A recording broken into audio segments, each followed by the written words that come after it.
So today we're in the kitchen of my buddy Lisa's 1912 house. If you follow the channel, you saw it in the last video I did about wiring the ADU she's putting in the back here. Right now, that's all been sheetrocked and inspected, and I'm waiting for it to be mudded and painted, and then I'll go in and put the devices.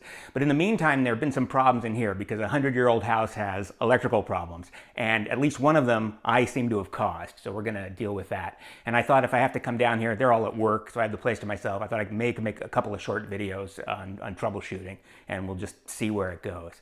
So the first thing that's a problem is under here. There's a lot of GFCIs in this kitchen, and I hope they're not all wired together. I hope there's one on each circuit. There's not a lot of rhyme or reason to this because, you know, there's been many generations of wiring in here. This kitchen was remodeled, oh gosh, I don't know, 15, 20 years ago now. But there's a GFCI up here. There's actually two in this box. I'll cut in a close-up.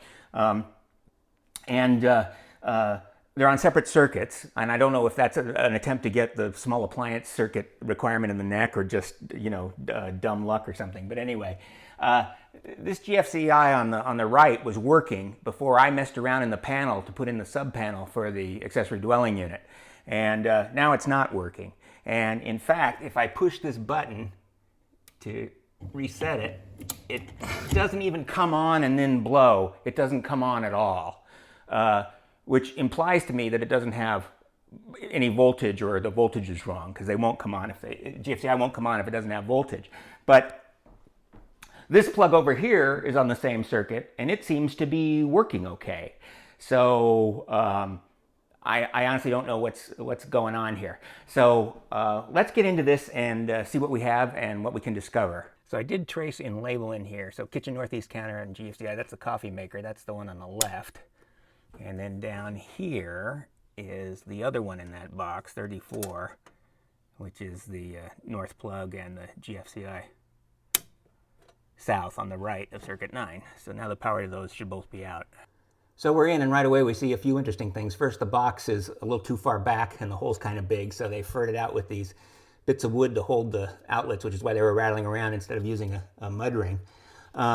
Then there are two pieces of number 12 Romex coming in here, one for each circuit, but they're white, not yellow. So that kind of dates this back to what, the turn of the century before the yellow Romex came in. I don't know exactly what year that is.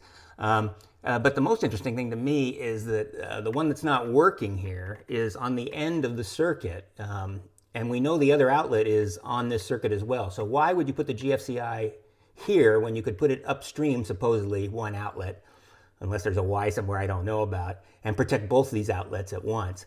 So that's interesting. So I'm going to turn the juice on, and we'll take some power measurements here and see what kind of voltage we got. And I'll also test that other outlet, see what the juice looks like there.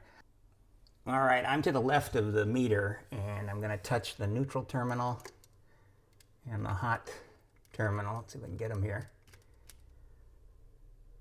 And we have less than a volt, so there's no power here at all. But that other one goes on and off when I turn the switch. Oh, you know what? We had a couple of circuits we couldn't identify when we spent about 4 hours tracing them all out. So there's some other circuits that are off. Could it just be a bookkeeping error? So I left them off, and I said, well, eventually you'll find out what doesn't work, and then we'll turn them on, and you'll see. Let me try turning on those other circuits. If that's all it is, this is going to be a really stupid video. Yeah, check this out. We had two circuits that are labeled unknown because we couldn't find them. One of them is 26 here. We'll turn that on. And lo and behold.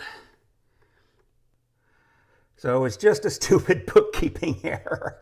And we could have turned this outlet on weeks ago. We just got fooled because it was off all the time, and when we turned the other thing off. And that's why it's at the end of the line with the GFCI. So that's it. Nothing to do but put it back together.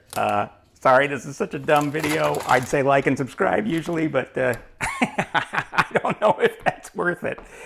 Anyway, thanks for putting up with all this. See you on the next one.